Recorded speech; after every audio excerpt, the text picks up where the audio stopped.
বিদঙ্গ.com-এ তোমাদের স্বাগত। আমি নীলাঞ্জন, তোমাদের ম্যাথসের টিচার। তো আজকে যে অঙ্কটা নিয়ে আমরা আলোচনা করব, দেখো সেই অঙ্কটা স্ক্রিনে দেওয়া আছে। fx equal to x square minus 4x plus 14, gx দেওয়া আছে x মাইনাস 1, qx দেওয়া আছে x মাইনাস 3, এবং আরেকটা জিনিস দেওয়া আছে, সেটা হচ্ছে fx equal to gx into qx plus rx। তাহলে আমাদের বার করতে হবে rx এর rx। তাহলে যেটা দেওয়া আছে সেটা একবার লিখে নিই। fx equal to gx qx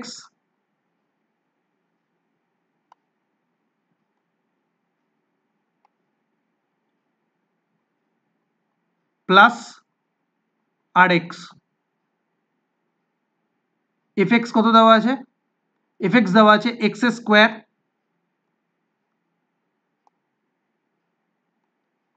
minus 4x plus 14,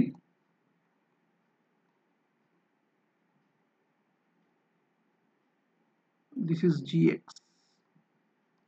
gx কত দেওয়া আছে? gx দেওয়া আছে x minus 1, qx কত দেওয়া আছে? qx দেওয়া আছে x minus 3 plus rx।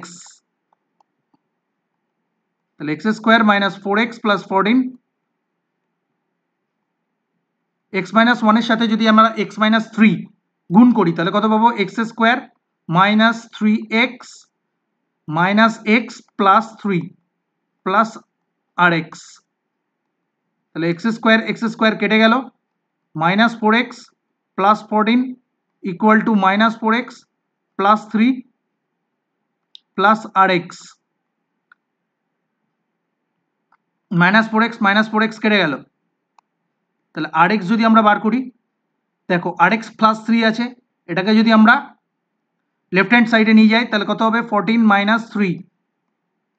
তাহলে rx এর মান কত? rx এর মান হচ্ছে 11। অতএব rx হচ্ছে 11। বিদঙ্গ.com-এ এই সলিউশনটি দেখার জন্য আপনাদের ধন্যবাদ।